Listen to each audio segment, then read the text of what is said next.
안녕하세요. 사연에 빠지다의 DJ 민영입니다. 오늘도 두 가지 사연 준비되어 있는데요. 재밌게 들어주시고 구독과 좋아요 버튼도 잊지 말아주세요. 그럼 오늘의 사연 바로 시작할게요. 안녕하세요. 다정한 남자들과 함께 사는 여자입니다. 사연을 듣다 보니 재밌어서 신청을 하게 됐습니다. 사람들은 각자마다 사연 하나쯤 가지고 있잖아요. 저도 몇 가지 사연이 있어서 여기에 이야기를 해보려고 합니다. 먼저 저를 소개하자면 저는 꽤나 솔직한 사람입니다. 어느 정도 가려서 이야기를 하기는 하지만 솔직하게 이야기하고 감정 또한 화가 날 때는 최선을 다해서 화를 내고 웃길 때는 최선을 다해 웃는 그런 성격을 가지고 있습니다. 그 성격 덕분에 스트레스를 잘 받지 않아 좋았죠. 단점이라고 하면 말을 툭툭 내뱉는다는 점이지 않을까 싶은데요. 그런데 이게 다 어머니의 영향을 받아서 그런 것 같더라고요. 어렸을 때는 몰랐는데 크고 나서 보니 점점 제가 어머니를 닮아가는 것 같더라고요. 그리고 또 화가 나면 절대 참지 않는다는 겁니다. 물론 나이가 들어 유해지면서 그럴 수 있지라는 생각으로 넘어가지기는 하지만 어렸을 때는 부당하다고 생각이 들면 참지 않고 바로 화를 냈었습니다. 그것도 어머니와 똑같더라고요. 다들 그런 경험 있지 않나요? 부모님을 봤는데 내 모습이 보이는 그런 신기한 경험 다들 있으시죠? 보고 배운 모습이 있다 보니 닮을 수밖에 없겠죠. 좋은 모습이든 안 좋은 모습이든 그 모습이 보이면 조금 소름 돋지 않나요? 이 이야기를 하는 건 제가 이렇게 행동하는 건 어머니의 영향이 크다는 걸 말씀드리고 싶어서 적어봤습니다. 여러분이 이야기를 들으면서 제 성격이 못됐다고 생각할 수도 있을 테니 그 전에 어머니 핑계를 대봤습니다. 여기까지 제 성격 이야기를 하고 본격적인 이야기를 시작해 보겠습니다. 저희 가족 이야기를 먼저 해볼게요.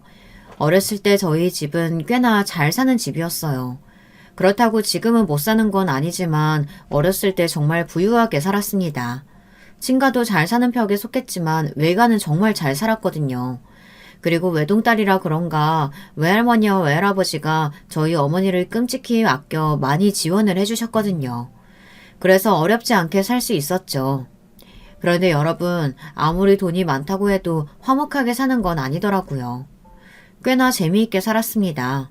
먼저 저희 집은 친할아버지, 아버지, 어머니, 큰오빠, 작은오빠, 저 이렇게 6식구가 한 집에 살았습니다. 제가 태어나기 전에는 할머니, 할아버지가 따로 사셨다고 했는데 할머니가 돌아가시고 나서는 어머니의 권유로 할아버지가 저희 집에 들어오게 됐고 제가 태어나서 6식구가 되었습니다. 다행히도 할아버지는 저를 엄청 예뻐하셨어요. 친가 쪽은 아들만 있는 집이라 그런가 딸이 귀해서 그 시절과는 다르게 딸을 엄청 중요하게 생각해서 저와 어머니를 엄청 귀하게 대해줬습니다. 그리고 더 대단하신 건 몸이 안 좋아지시기 전까지는 저희에게 매일 아침을 차려주었어요. 어머니는 할아버지가 아프시기 전까지는 한 번도 아침밥을 해본 적이 없다고 말씀하셨어요. 할아버지의 음식 솜씨는 정말 끝내줬습니다. 어릴 때는 할아버지가 요리를 해줬다고 하면 아이들이 엄청 신기하게 봤습니다. 할아버지가 정말 대단한 사람이라는 생각이 들지 않나요? 그 시절에는 그러기는 쉽지 않잖아요. 물론 할아버지와만 사는 친구들은 당연히 생각을 하겠지만 저와 비슷한 가정을 가진 친구가 많았기 때문에 신기하게 봤어요. 보통 집에서는 할머니가 요리를 하거나 어머니가 요리를 하지 할아버지가 요리를 하는 경우는 드물기 때문에 신기할 수밖에요. 저는 그런 할아버지가 굉장히 자랑스러웠습니다. 가정적이고 다정한 할아버지가 멋있었습니다. 오래 사셨으면 좋을 텐데 아쉽게도 제가 늦둥이라 할아버지 연세가 꽤 있었어요. 그래서 할아버지가 오래 같이 살지는 못했고 중학교에 들어가고 나서 얼마 되지 않아 돌아가셨습니다. 할아버지의 빈자리가 굉장히 크게 느껴지더라고요. 어머니도 할아버지가 돌아가시고 많이 힘들어했어요. 돌아가신 것도 슬픈데 더는 아버지를 말릴 사람이 없어지니 어머니가 정말 많이 고생을 했죠. 아버지는 신사같이 점잖은 할아버지와는 다르게 자유로운 영혼을 가진 사람이라 그런지 어머니 속을 꽤나 많이 썩였거든요. 그래도 할아버지가 남자들에게는 엄격한 편이라 아버지가 할아버지를 꽤 무서워했는데 그런 할아버지가 돌아가시니 이제 고삐가 풀려 막 나가기 시작하더라고요. 감당할 수가 없었습니다. 그런데 비단 아버지만이 저희 집의 골칫거리가 아니었습니다. 아버지와 똑같은 인간이 하나 있는데 그게 바로 큰오빠였습니다. 작은 오빠는 할아버지와 비슷한 성격을 가지고 있어서 굉장히 젠틀하고 저를 잘 챙겨줬는데요. 큰오빠는 아버지와 판박이로 보기만 해도 화가 나는 그런 사람이었습니다. 아니, 아버지보다 더했죠. 어쩔 때 보면 나이 차이가 많이 나는데도 불구하고 저보다 어리게 느껴질 때도 있었어요. 일을 하지도 않고 매일 컴퓨터에 앉아서 게임만 하고 씻지도 않고 백수 생활을 즐기고 있었습니다. 나중에 큰오빠에게 결혼 올 여자를 생각하면 불쌍해서 도망치라고 이야기를 해야겠다 다짐할 정도였죠. 그래도 딱 하나 그나마 머리가 좋아서 다행이었습니다. 학벌까지 안 좋았으면 저 인간은 정말 아무 쓸모없는 인간이 되었을지도 모릅니다. 자유로운 아버지와 큰오빠 때문에 집안이 조용할 날이 없었어요. 할아버지가 살아계실 때는 집에서 조용히 눈치 보며 행동을 했었는데 돌아가시니 나 몰라라 막 행동을 하는데 어머니 속은 어떻겠습니까? 그리고 어느 날 아버지가 돌이킬 수 없는 사고를 치고 말았죠. 다들 예상이 가시나요? 네, 아버지가 바람을 폈습니다. 그것도 어머니와 친한 지인인 사람과 바람이 났습니다. 이모라고 부를 만큼 사이가 좋았는데 그 사람과 바람이 났으니 충격이었어요. 어머니는 동네 주민들이 이야기를 해줘서 바람 피우고 있는 걸 알게 됐다고 했습니다. 야, 이 망할 놈아! 네가 바람을 피워? 죽고 싶어? 여보, 진정하고. 잠시만 내 말 좀 들어봐. 오냐, 내 귀 뚫려 있으니까 살아있을 때 이야기해봐. 곧 당신 죽이고 따라갈 테니까 어디 한번 이야기해보라고. 어머니 진정하세요. 그래, 너희 엄마 좀 진정 좀 시켜봐라. 놔봐라. 너는 경찰서에나 신고해. 내 오늘 네 아빠 죽이고 갈라니까. 엄마 좀 봐주세요. 아빠도 사랑하고 싶었나 보죠. 한 번만 봐줘요. 둘째야, 내가 지금 무슨 개소리를 들었니? 뭐? 사랑? 아니다. 내가 오늘 저놈이랑 저 양반 둘 다 죽이고 가야겠다. 그날 어머니를 말리느라 정신이 없었습니다. 결국 저는 외할머니에게 전화를 했고 외할머니가 오시니 집안이 조용할 수 있었어요. 만약 제가 외할머니께 전화를 하지 않았더라면 정말 아버지와 오빠는 어머니 손에 죽었을지도 모릅니다. 그래, 김서방. 자네 바람 폈다고? 장모님, 그게 아니고. 왜? 우리 엄마 앞에서는 무서워서 말이 안 나오니? 아이고 참. 그런 놈이 무서워서 바람은 어떻게 폈대? 조용! 외할머니가 카리스마가 있으신 편이라 어머니는 아무 말도 하지 못했습니다. 장모님, 죄송합니다. 그래, 살다 보면 한 번쯤 그런 유혹에 걸릴 때가 있는 게야. 그치?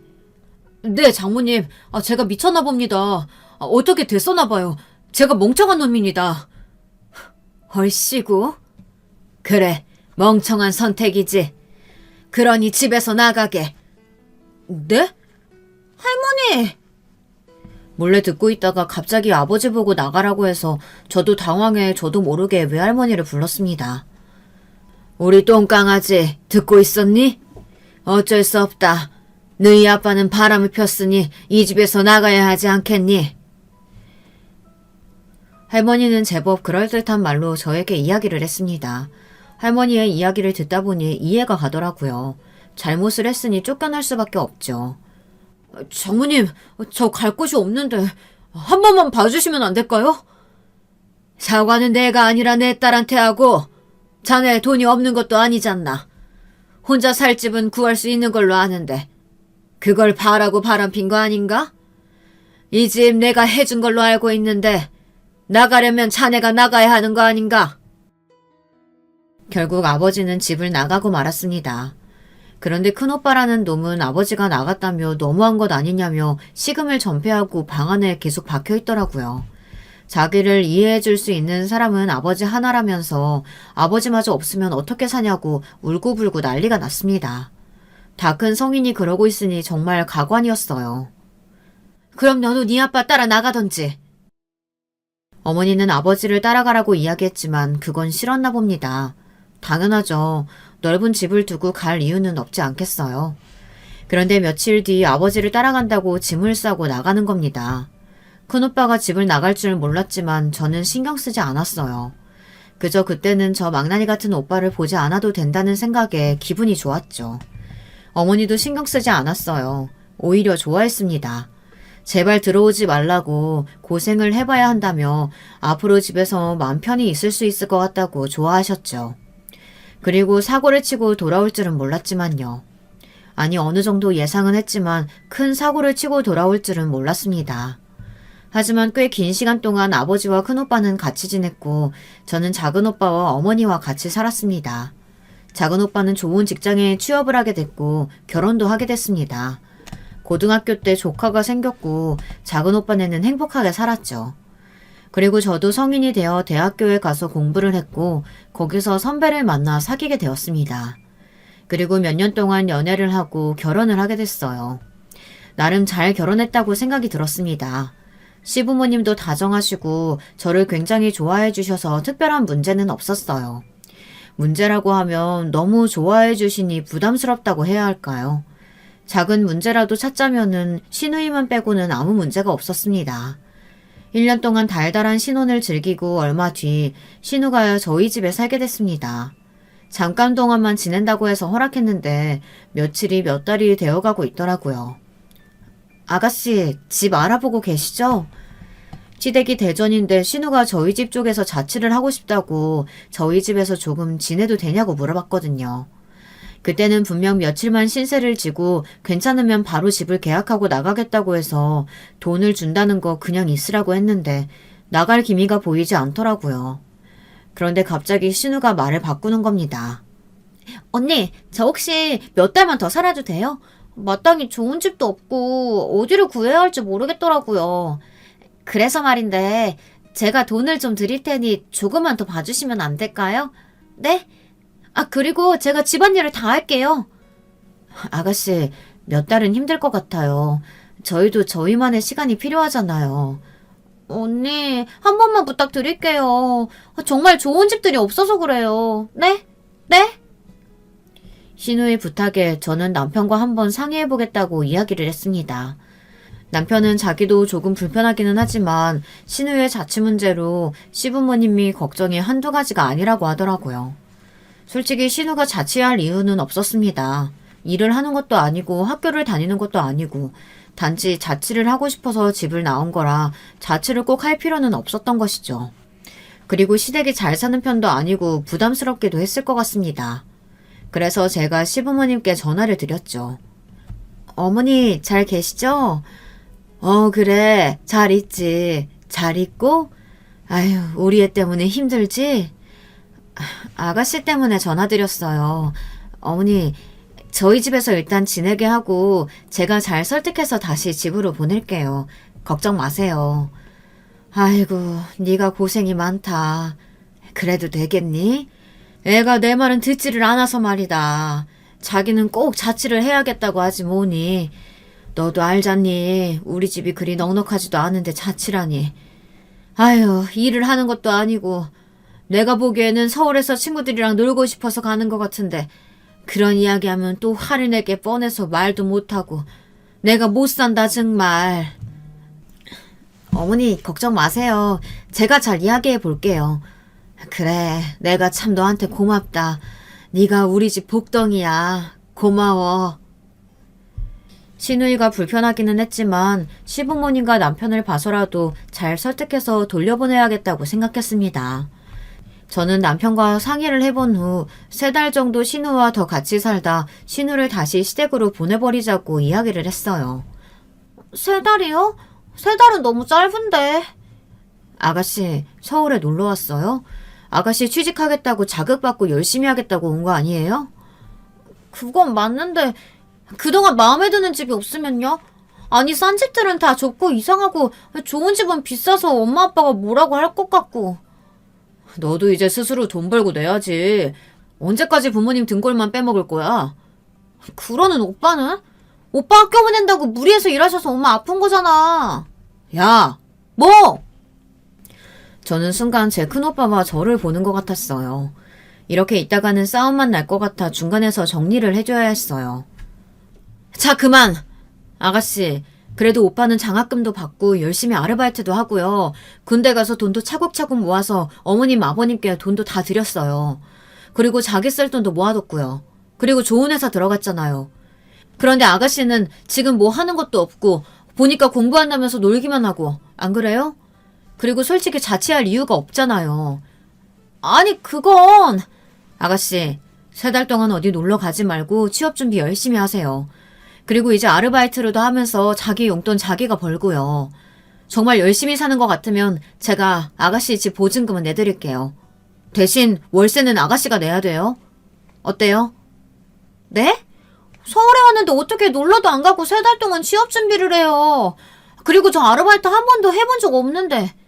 그럼 말고요. 그럼 지금 당장 짐 싸서 나가세요. 그리고 만약 3달 동안 그렇게 살지 못하면 당장 대전으로 가는 거예요. 신우이는 입이 대빨 나와서 투덜투덜 거리더라고요. 결국 신우는 제 말을 승낙했고 지켜보겠다고 했습니다. 아가씨가 약속 지키면 저도 꼭 약속 지킬 거예요. 그리고 자기 방은 꼭 자기가 치우고 제가 잔소리해도 꼭 들어야 돼요. 알겠죠? 알겠어요. 여보, 보증금이라니. 그런 이야기는 없었잖아. 그러지 않아도 돼. 아니야, 괜찮아. 그것보다 아가씨가 정신 차리고 빨리 취직을 해야 어머님 아버님이 신경을 안 쓰실 텐데. 그치?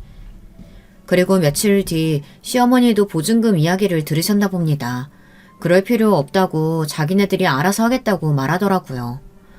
어머님, 그냥 제가 해주고 싶어서 그런 거예요. 그 돈 완전히 주는 것도 아닌데요. 그리고 아가씨도 독립해야죠. 3달 동안 독립이 될 것 같다고 하면 보내고 아니면 다시 보낼 거니까 걱정 마세요. 제가 잘 지켜보고 있을게요. 그래도 아직까지는 별탈 없이 열심히 취업 준비하고 있어요. 예전에는 주말엔 얼굴도 보지 못했는데 요즘은 공부한다고 정신이 없어요. 아, 그리고 아르바이트도 시작한 것 같더라고요. 첫날에 힘들어 죽겠다고 남의 돈 버는 거 왜 이렇게 어렵냐고 하는 거 있죠? 그렇게 시어머니와 수다를 1시간 동안 떨고 안심을 시켰습니다. 그리고 한 달하고 보름이 지났을 때 신우는 다시 초반의 신우 모습으로 돌아왔습니다. 아니 그래도 초반에는 평일에 공부라도 하는 신용을 했지 시간이 지나니까 신용조차 하지 않더라고요. 그래서 주말에 신우가 일한다는 매장에 가서 신우가 어떻게 일하는지 들었습니다. 다행히 신우는 착실하게 일을 잘하고 있다고 하더라고요. 그런데 문제는 따로 있었습니다. 신우가 사장과 사귄다는 겁니다. 남편과 같이 식당을 찾아갔는데 남편의 표정이 순간 굳는 게 보였어요. 그날 저희 집은 신우 때문에 시끄러웠습니다. 신우는 울고불고 그 사람을 사랑한다면서 왜 그렇게 이야기하냐고 남편에게 소리쳤고 남편은 미쳤냐고 정신 차리라고 소리를 쳤어요. 거기서 저까지 신우에게 잔소리를 한다면 신우는 분명 큰일을 치를 것 같아 말릴 수밖에 없었습니다. 그런데 굳이 저까지 하지 않아도 됐습니다. 왜냐하면 얼마 안 가 신우는 아르바이트를 그만뒀고 대전으로 내려갔거든요. 사장이 새로운 아르바이트생이 더 마음에 든다며 신우를 차버렸다고 했습니다. 그 충격으로 다시는 서울에 오지 않겠다고 하고 신우는 떠났어요. 이렇게 허무하게 끝이 나버려 괜히 찝찝하더라고요. 뭔가 시부모님께 죄송하기도 하고 괜히 아르바이트를 하라고 해서 이렇게 됐나 싶었습니다. 그래도 그 일이 있고 나서는 아주 평화로웠습니다. 신우가 나가고 나서 몇 달이 지나지 않아 저희 부부에게 아이가 생겼고 부모가 되어 행복한 나날을 살고 있었습니다. 그리고 얼마 지나지 않아 큰오빠의 소식을 듣게 되었어요. 아니 글쎄 큰오빠가 어머니를 찾아왔다는 겁니다. 몇 년 동안 연락이 되지 않다가 갑자기 나타나니 미웠던 오빠라고 해도 걱정이 되더라고요. 혹시 무슨 일이 생겨서 왔나 아니면 어디가 아픈가 갖가지 생각을 하며 친정집으로 갔습니다. 걱정과 달리 오빠는 아주 잘 살고 있는 것 같아 보였어요. 못 본 사이에 살이 많이 올랐더라고요. 잘 지냈나 보다? 너야말로? 너는 배가 그게 뭐냐? 누가 할 소리. 지금 애 낳은 지 얼마 안 돼서 그렇거든. 뭐? 아버지는? 말도 마라. 그리고 아버지랑도 연락 안 한 지 꽤 됐어. 뭐? 그런데 왜 다시 안 왔어? 아, 그게 사연이 좀... 알고 보니 아버지는 그렇게 쫓겨나고는 그 바람난 여자를 버리고 또 딴 여자와 눈이 맞아 같이 살았다는 겁니다. 큰오빠도 참다 참다 같이 못 살 것 같아서 나와서 따로 독립을 했다는데 순간 돈이 어디에 있어서 독립을 한지 궁금했습니다. 일을 한 사람도 아니고 갑자기 나와서 집을 구할 수는 없는 거잖아요. 오빠는 집을 나오고는 아는 지인을 통해 술집에서 일을 했다고 합니다. 처음에는 그냥 잠깐 하고 그만두려고 했는데 생각보다 요리하고 장사하는 게 자기 적성에 맞는 것 같아 그 이후로 계속 일을 한다고 했어요. 그래서 저는 이제서야 정신을 차리고 집으로 돌아온 거라고 생각했습니다. 하지만 사람이 어디 그렇게 쉽게 바뀌겠어요. 앞에서 말했죠. 큰 사고를 치고 왔다고. 갑자기 어머니에게 집에서 같이 살아도 되냐고 물어보는 겁니다. 자식은 자식인가 봅니다. 아무리 뭐라고 해도 계속 큰오빠를 걱정한 사람인데 당연히 된다고 하죠. 그런데 갑자기 자기 혼자가 아니라는 겁니다. 그래서 결혼할 사람을 데려왔다고 생각했어요. 그런데 아이까지 있고 결혼을 한 상태라고 하더라고요. 저와 어머니는 아무 말 하지 못하고 큰오빠를 바라봤습니다. 그래요. 이제 오빠 나이도 있고 하니 결혼이야 당연히 할 수 있다고 생각했지만 부모가 죽은 것도 아니고 아무도 모르게 결혼을 한 건 좀 아니지 않나요? 그래도 어머니가 뭐라고 하지 않았으니 저도 입 다물고 가만히 있었습니다. 하지만 결국 중요한 말이 남아 있었어요. 근데 있잖아. 화내지 말고 들어. 내가 매일 화내냐? 네가 매일 말도 안 되는 말만 하니까 화를 내는 거지. 누가 보면 매일 화내는 사람인 줄 알겠네. 애가 좀 다르게 생겼어. 그래서 그게 흠이야? 애가 좀 다르게 생겼다고 내가 뭐 차별해? 이 썩을 놈. 지 엄마를 얼마나 나쁘게 봤으면 저런 말을 하는지. 에휴. 아니 그게 아니고 그게 오빠 지금 애가 좀 다르다고 우리가 못되게 굴까봐 그러는 거야? 조용히 입 다물고 빨리 데려와. 지금 어디서 뭐 하는데? 오빠는 그동안 일을 해서 돈을 모아 가게를 하나 차렸다고 했습니다. 그런데 장사가 잘 되지 않아 있던 집도 팔아 겨우겨우 먹고 살고 있다고 했어요. 그러다 너무 힘들어서 다시 찾아왔다고 했습니다. 그리고 며칠 뒤 새언니와 조카를 처음 봤는데 조카가 누가 봐도 다르게 생겼더라고요. 밝은 갈색모에 한국인보다 유독 밝은 눈으로 한국 사람인 오빠와 한국 사람인 새언니에게 나올 수 없는 색을 가진 저의 조카를 볼 수 있었습니다. 누가 봐도 오빠의 아이가 아니었습니다. 작은 오빠도 조카의 모습에 당황했는지 바로 큰 오빠를 데리고 집으로 나가더라고요. 큰 오빠는 애가 있는 사람과 결혼을 한 겁니다. 어머, 이 애는 누구 애일까? 어머니는 너무 당황해서 새언니에게 누구 애냐고 물어봤습니다. 어머니가 화를 참고 있다는 게 느껴졌어요. 참고 참아서 이야기한 걸 알지만 조금 무례할 수도 있다는 생각에 그 말을 듣고 어머니 팔을 쳤습니다. 그런데 갑자기 새언니가 조카 손을 흔들면서 제 오빠 이름을 대고 안녕하세요 할머니, 엄마는 누구누구, 아빠는 누구누구입니다 하고 인사를 하는 겁니다. 그 말을 듣고 지금 장난을 치는 건가 생각했어요. 여러분, 어느 정도 생각이 있다면 눈치를 채고 조용히 있어야 하거나 눈치를 봐야 하는 상황 아닌가요? 제가 너무 꽉 막혀 있나요? 여러분은 어떻게 생각하세요? 그 상황에서 그렇게 이야기를 할 수 있나요? 제가 너무 이해심이 없나요? 물론 어머니께서 조금 무례하게 물어봤다고 할 수 있어도 저희 어머니에게 먼저 인사도 하지 않고 그렇게 말을 하니 화가 나더라고요. 그래서 순간 욱해서 새언니에게 한 소리 했습니다. 저기 지금 소꿉장난치러 오셨어요? 아니요, 인사드리려고 왔는데요. 새언니는 해맑게 웃으며 인사드리려고 왔다고 하는 겁니다.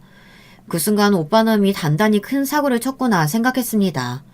도대체 어디서 저런 여자를 만났는지 생긴 건 예쁘장하게 생기긴 했지만 말하는 걸 들으니 생각도 없고 개념도 없는 여자라는 걸 알 수 있었어요. 아, 저희 딸이 좀 저랑 안 닮았죠? 혹시 못 들으셨어요? 그럼 많이 놀라셨겠다. 제가 예전에 외국에 좀 살았거든요. 그때 만나던 사람 사이에서 태어난 제 딸이에요. 예쁘게 봐주세요. 할머니 해야지. 안녕하세요, 할머니. 그래도 착한 아이니까 예쁘게 봐주세요, 어머님. 뻔뻔한 건지 순수한 건지 아니 생각이 없죠. 처음 보는 시어머니 앞에서 저렇게 이야기한다는 게 이해가 가나요? 그래요. 아이가 있을 수는 있다고 치지만 그래도 조심스러운 부분인 건 사실이잖아요. 그런데 그때 밖에서 무언가 쓰러지는 소리가 들리는 겁니다. 밖에 나가보니 큰오빠가 쓰러져 있었고 작은 오빠는 씩씩거리며 큰오빠를 노려보고 있었습니다. 작은 오빠와 큰오빠가 다투다가 몸싸움이 났었던 겁니다. 그리고는 작은 오빠는 할 말이 없다고 집을 나갔고 저 또한 다음에 오겠다고 하곤 집으로 갔습니다. 어머니에게는 죄송했지만 머리가 너무 아파 갈 수밖에 없었어요. 어쩌겠어요. 이미 혼인신고를 했다고 하고 저희가 집에 데려오라고 한 건 사실이니 뭐라고 할 수도 없는 거잖아요. 그리고 어떻게 보면 오빠는 이야기를 하려고 했지만 저희가 오해를 하고 단정짓고 말을 못하게 한 거니 아니 근데 그래도 처음부터 그게 잘못됐다면 말을 해야 하는 거 아닌가요? 아무리 말을 못하게 했다고 해도 자기 아이가 아니라는 말은 꼭 해야 했던 거 아닌가요? 지금이야 예쁜 제 조카로 받아들였지만 그 당시에는 갑자기 생긴 조카인데다가 오빠 핏줄도 아닌 애가 저희 집에 오니 당황할 수밖에 없었습니다. 그렇게 오빠는 크게 사고를 치고 다시 돌아왔습니다. 그렇게 시간이 지나고 아이들은 커가고 저희는 늙어갔죠. 저희만 늙어가는 게 아니라 부모님도 늙어가는 게 보였습니다. 시부모님도 나이가 들어 약이 필요한 몸이 되었고 어머니도 나이가 들어 깜빡하시는 일이 자주 있더라고요. 그런데 부쩍 어머니가 깜빡하시는 경우가 많다고 하더라고요. 그리고 몸도 점점 힘들어하는 게 보이더라고요. 그래도 저야 어머니랑 같이 있는 경우가 없으니 잘 모르지만 큰오빠네는 어머니와 같이 있는 사이니까 잘 알 거 아니에요. 새언니가 계속 제게 전화를 하며 어머니가 치매인 것 같다고 이야기를 하더라고요. 그래서 큰오빠가 어머니를 모시고 인지 검사를 하고 왔는데 치매 판정을 받으신 겁니다. 자연스러운 일이라고 생각은 했지만 눈물이 나는 건 어쩔 수 없더라고요. 부모님이 늙는다는 게 얼마나 가슴이 아프던지. 제가 늦둥이다 보니 제 나이에 비해 부모님 나이가 조금 있잖아요. 그래서 어쩔 수 없이 제 친구들에 비해 조금 일찍 부모님이 편찮으신 걸 느낄 수 있었습니다. 이야기를 듣고 계시는 분들 중에서 많은 사람들이 이 감정을 알지 않을까 싶네요. 치매 판정을 받고 난 뒤 어머니를 보러 친정집으로 갔는데 어머니가 새언니에게 막 뭐라고 하는 겁니다. 이년아, 너 이거밖에 못하니? 부쩍 새언니에게 욕을 한다고 해서 힘들다곤 했는데 실제로 보니 놀라웠습니다. 어머니가 그렇게 욕을 하는 건 본 적이 없었거든요. 그리고 그 강도가 점점 심해진다고 하더라고요. 그 말을 듣고 보니 제가 일을 그만두고 어머니를 돌봐야 하는 게 아닌가 생각했습니다. 그런데 어머니는 이상하게도 큰오빠와 새언니와만 있으려고 하고 저와 작은오빠와 있으려고 하지 않더라고요. 저와 같이 있을 때는 잘 지내다 제가 집에 같이 가서 지내자고 이야기를 하면 큰오빠와 같이 있을 거라고 소리를 쳤어요. 고함을 너무 쳐서 데려올 수 없었습니다. 그런데 몇 달 사이 어머니의 행동이 점점 심해진다고 하더라고요. 새언니는 울면서 더는 못하겠다고 자기도 힘들다고 제게 하소연을 하는 겁니다. 그래서 큰오빠네는 요양원에 보내자고 했는데 저와 작은오빠는 아직 그 정도는 아닌 것 같다고 무슨 요양원이냐고 말을 했어요. 제가 보기에는 그렇게까지 심해 보이지는 않았거든요. 그래서 새언니에게 조금만 더 수고해주면 안 되겠냐고 부탁을 했어요. 솔직히 그 정도는 해도 된다고 생각했습니다. 어머니 아니었으면 망했을 집안, 어머니 덕에 잘 살게 됐는데 그 정도 수고는 해야 한다고 생각했어요. 그리고 어머니를 잘 설득해 저희 집으로 데려가겠다고 이야기했습니다. 그래서 저는 계속 어머니를 설득했습니다. 엄마, 우리 집에 가서 지낼까? 미쳤니? 내 집 놔두고 뭐하러 너희 집에 가? 아니, 엄마 몸도 힘들잖아. 나도 이제 할 것도 없는데 같이 지내면 좋잖아. 됐다. 나는 집에 있을 거야. 어머니와 이야기가 되는 날에는 설득을 해봤지만 곧 죽어도 자기는 집에 있을 거라는 말만 했습니다. 그래서 제가 계속 물어봤어요. 하지만 그럴수록 죽어도 가기 싫다며 소리를 질렀습니다. 급기야 새언니를 때리더라고요. 네 년이 그랬지? 어머니 왜 이러세요? 나 계속 내보내려고 하는 거지? 그래서 내 딸한테 말해서 나 이 집에서 내쫓으려고 하는 거잖아. 이 못된 년. 어머니는 계속 새언니가 자기를 내보낸다며 못된 년이라고 욕을 했습니다. 그래서 결국 비용은 저희 3남매가 똑같이 내기로 했고 어머니를 요양원으로 보내기로 했습니다. 부모님을 요양원으로 보내자니 찝찝하더라고요. 그런데 제가 엄청난 사실을 듣고 말았습니다. 어머니에게 찾아갔는데 어머니가 갑자기 제게 귀를 대보라는 겁니다. 그리고는 갑자기 아니라고 이야기를 하는 거예요. 정미야. 응? 나 아니야. 응? 엄마, 뭐가 아니야? 쉿. 뭔데? 왜? 뭐가 아닌데?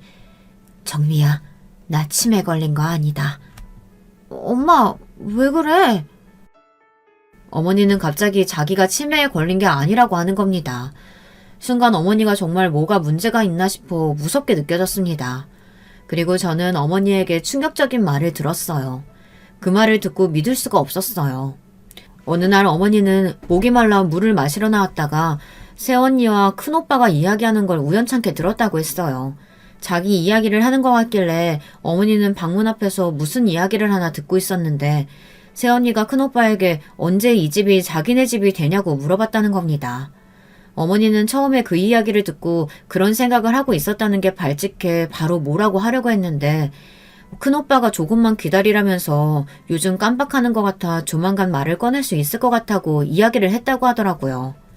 며느리가 그러는 건 그렇다 쳐도 자식이 그런 말을 했다는 게 정말 충격이었다고 했습니다. 아무리 정신 나간 놈이라고 생각해도 하나밖에 없는 큰오빠라고 생각을 했는데 그 이야기를 들으니 충격적이더라고요. 그리고 새언니가 계속 큰오빠에게 힘들다고 이야기를 했다는 겁니다. 힘들면 부축해주는 것도 웃으면서 매일 이야기하는 것도 힘들다며 요양원에 보내자고 했습니다. 그러면서 자기는 이런 취급을 받으려고 온 게 아니라며 빨리 안 보내면 이혼하겠다고 오빠를 협박하고 있었다고 했어요. 처음에 그 말을 듣고 믿을 수가 없었습니다. 아니 아무리 그래도 그렇지 협박을 하는 건 아니지 않나요? 부모를 요양원에 보내지 않으면 이혼을 하겠다고 요구하는 사람이나 그걸 듣고 알겠다고 하는 사람이나 이해가 가시나요? 새언니도 이해가 가지 않았지만 오빠란 놈이 더 이해가 가지 않았습니다. 자기 부모를 욕하는 사람과 살고 싶을까요? 그리고 새언니가 참 괘씸하더라고요. 어머니가 심하게 행동했다면 저도 할 말이 없겠죠. 하지만 분명 심해지기 전까지는 아무런 문제가 없었던 걸로 알고 있습니다. 물론 시어머니와 같이 산다는 게 불편하기는 하겠죠. 하지만 어쨌든 그 덕에 큰 집에서 살 수 있고 처음에는 돈도 거의 없어서 어머니 돈으로 다 생활하고 피가 섞이지 않은 아이라고 해도 차별하지 않고 사랑을 주고 공부시키고 그랬는데 그 정도는 불편을 감수하고 살아야 하는 거 아닌가요? 그리고 나이가 든 노인네가 아픈 건 당연한 거 아닌가요? 그렇다고 어머니가 아프다고 저희에게 이야기하는 사람도 아니었습니다. 나이가 조금 있다 보니 아무래도 기침도 많이 하시고 거동도 조금 불편하시고 하지만 어떻게든 피해를 주지 않으려고 하고 괜찮은 척하며 자식에게 걱정거리 만들어주고 싶지 않다고 하시는 그런 사람인데 걱정은커녕 그런 말을 하고 있으니 화가 나는 겁니다. 이런 정신 나간 것들, 엄마는 그걸 또 참았어? 제가 화를 내기 시작하니 어머니가 너무 그러지 말라고 하더라고요. 엄마는 화도 안 나? 나지. 나는데 너 그거 알아? 그래서 그것들 소원 들여주려고 내가 고녀 실컷 때리고 욕하고 싶어서 치매인 척 했잖아. 아유 속이 어찌나 시원하던지. 아니 내가 처음부터 치매인 척은 하지 않았지. 미쳤다고 내가 치매인 척하니? 아니 글쎄 내가 젊었을 때부터 잘 잊고 다른 일 하고 그랬잖아. 맞아요. 어머니는 젊었을 때부터 잘 잊기도 하고 잘 잃어버리기도 했습니다. 그래서 일찍부터 치매가 아니냐고 예방하자고 이야기가 나올 정도로 덤벙댔어요. 근데 고년이 나를 치매로 몰아가는 거 아니겠어. 그리고 걔가 하는 말을 들으니까 내가 얼마나 화가 나겠어. 안 그러니? 그래서 나도 모르게 욕을 하게 됐지. 그런데 그때 고년이 노망났냐고 치매니까 계속 욕한다고 뭐라고 하더라. 내가 그래서 그 뒤로 신나게 욕을 해줬지. 어차피 치매라고 생각하는 거 참지 않고 욕을 하고 싶을 때 다 했지 뭐니. 그래서 결국 내가 여기에 와 있지만 말이다. 아이고 내가 고년 난감한 표정 지을 때마다 어찌나 고소하던지. 잠깐만. 그럼 결국 세훈이한테 욕하려고 치매인 척 한 거야? 그래. 근데 너네는 계속 집으로 데려가겠다 마네. 그러니까 내가 어찌나 답답하던지.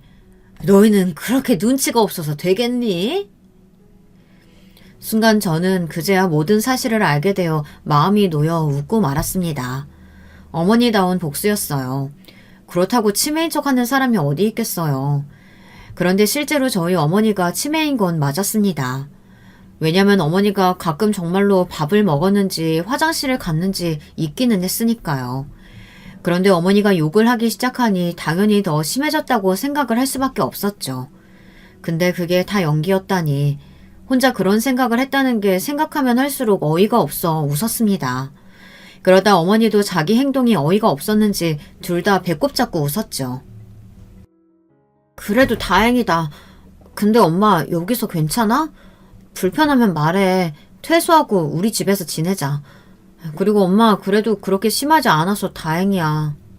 심하지 않기는? 내가 다 연기했다니까? 알지. 엄마도 고생했겠네. 죽기 전에 알아서 다행이지. 내가 죽어서 알았어 봐라. 저승길 가다가 억울해서 못 간다. 그것들 줄 돈은 한 푼도 없어. 그날 이후 그래도 어머니가 생각보다 심한 건 아니라는 걸 알고 저 정도면 저 혼자서 케어할 수 있겠다는 생각에 남편과 상의를 했습니다. 남편도 그 사실을 듣자마자 큰오빠는 욕을 하며 은혜도 모르는 사람들이라고 너무한다고 이야기를 하더라고요. 장모님이 요양은 싫다고 하시면 모셔와. 알겠지? 너무 스트레스 받아 하지 말고. 그리고 장모님은 아직 자기가 치매 있다는 걸 모르는 것 같으니 우리 천천히 보면서 말씀드려보자. 고맙게도 남편이 어머니를 모셔와도 된다고 말하더라고요. 그 말을 듣고 다음날 저는 바로 작은 오빠네에 가서 모든 사실을 말했습니다. 모든 사실을 알게 된 작은 오빠네 부부도 충격을 받은 눈치였습니다. 작은 오빠는 큰 오빠를 욕하다 갑자기 크게 웃었습니다. 남편과 새언니는 놀라서 작은 오빠를 쳐다봤지만 순간 저도 웃겨서 같이 웃었어요. 가족은 가족인가 봅니다. 다른 사람들은 왜 웃는 건지 이해를 못할 수 있지만 저희끼리는 이해할 수 있었습니다. 어머니의 그런 발상이 참 대단하다고 느꼈고 어머니 같은 복수를 했다고 생각해 웃을 수밖에 없었죠. 그리고 오빠는 자기도 도울 테니 언제든 이야기를 하라고 했습니다. 그리고 몇 달 뒤 어머니는 퇴소를 하게 됐고 어머니는 저와 함께 지내게 됐습니다. 처음엔 저희 집에서 지내려고 했지만 친정집에서 지내는 게 어머니가 더 편할 것 같아 친정집으로 갔습니다. 집으로 가니 큰오빠와 새언니가 놀라더라고요. 아, 이제 제가 어머니 모시려고요. 그리고 오빠, 이제 집을 좀 나가줬으면 좋겠는데. 나가기는 어딜 나가? 오빠, 엄마가 진짜 모를 거라고 생각해? 언니, 엄마가 정말 아무것도 모를 거라고 생각해요?